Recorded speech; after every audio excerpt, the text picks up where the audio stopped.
Hello, guys, welcome to the world of Civil X Point. And today we are here to discuss a very important and surprisingly interesting topic about China. China has demanded Nobel Prize for Wuhan lab. और ऐसा भी नहीं है कि ये news आई हो किसी unofficial वे से या फिर किसी आर्टिकल में छप गई हो। ये न्यूज़ आई है चाइना के फॉरेन अफेयर्स मिनिस्ट्री के स्पोक्स पर्सन से, और उन्होंने कहा है कि चाइना की वुहान लैब है वो डिज़र्व करती है Nobel prize in the field of medicine and studying for corona virus. Minister का जो स्टेटमेंट आया है वो तब आता है जब लैब को नॉमिनेट किया जाता है चाइना की टॉप साइंस अवार्ड से। Chinese academy for sciences select करती है वुहान इंस्टीट्यूट फॉर वायरोलॉजी को outstanding science and technology achievement prize 2021 के लिए for its role to identify the genome of the virus. आइए जानते हैं डिटेल में कि ये कैसे होता है। तो पिछले हफ्ते चाइनीज़ एकेडमी फॉर साइंसेज ने नॉमिनेट किया वुहान इंस्टीट्यूट फॉर वायरोलॉजी को outstanding science and technology achievement prize के लिए, और स्पेसिफिकली जो वुहान इंस्टीट्यूट फॉर वायरोलॉजी की एक फेमस साइंटिस्ट है जिनका नाम है सी जेंगली, इनको बैट वुमन के नाम से भी जाना जाता है, और युआन जिमिंग जो कि डायरेक्टर हैं वुहान इंस्टीट्यूट फॉर वायरोलॉजी के। सी जेंगली जो बैट वुमेन के नाम से भी जानी जाती हैं, बेसिकली ये बहुत ज़्यादा रिसर्च इन्होंने की है बैट्स पर और बैट से होने वाली डिफरेंट टाइप के डिजीज़ पे। तो जब सी जेंगली से ये पूछा जाता है कि जो ये रिसर्च हो रही थी या फिर जो स्टडी कोरोना वायरस पे हो रही थी ये BSL-2 लेबोरेटरी में क्यों हो रही थी। BSL-2 laboratory biosafety level 2 laboratory basically एक स्टैंडर्ड्स मेंटेन किए गए हैं वायरस पे रिसर्च करने के लिए। तो जो सबसे सिक्योर्ड और फुल प्रूफ लेबोरेटरी मानी जाती है वो BSL-4 होती है।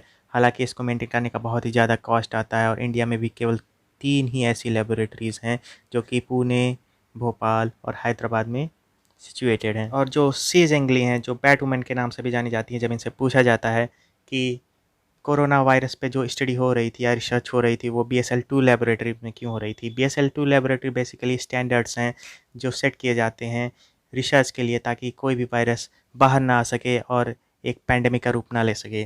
तो BSL-4 जैसी लेबोरेटरीज़ में इस तरीके के इबोला वायरस, सार्स या फिर इन टाइप के कोरोना वायरस जैसे चीज़ों पर रिसर्च करने के लिए BSL-4 टाइप की लेबोरेटरी को यूज़ किया जाना चाहिए।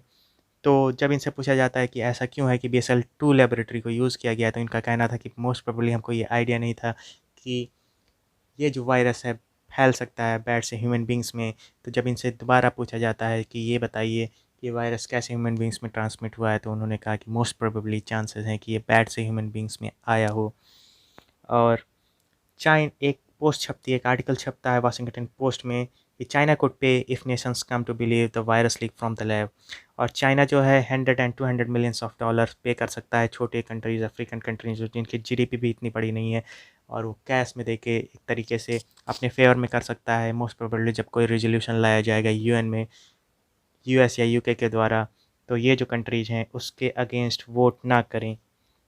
और डिटेल्स में जानते हैं कि चाइना ने 22 मिलियन डोजेस को ऑलरेडी डोनेट कर दिया है पूरे वर्ल्ड वाइड में, और इस जेस्चर को है एज ए डोनेशन नहीं देखा जाना चाहिए, क्योंकि अगर ये साबित हो जाता है US की रिपोर्ट से कि चाइना के द्वारा ही ये पैंडेमिक जो है वर्ल्ड वाइड फैला है और वहाँ से ही वुहान लैब से ही ये वायरस जो है वर्ल्ड वाइड रिलीज़ हो पाया है, जिससे सफ़र कर रही है पूरे विश्व की इकोनॉमी, तो एक लीगल ऑब्लिगेशन भी चाइना का हो जाएगा कि वो इस तरीके से पेमेंट करके ऑब्लिगेट करे। और इसी के साथ ये टॉपिक ख़त्म होता है। And please like, share and subscribe to our channel and hit the bell icon to keep yourself updated for our new videos. Telegram का जो लिंक है डिस्क्रिप्शन में दिया गया हुआ है। Thank you, shining of.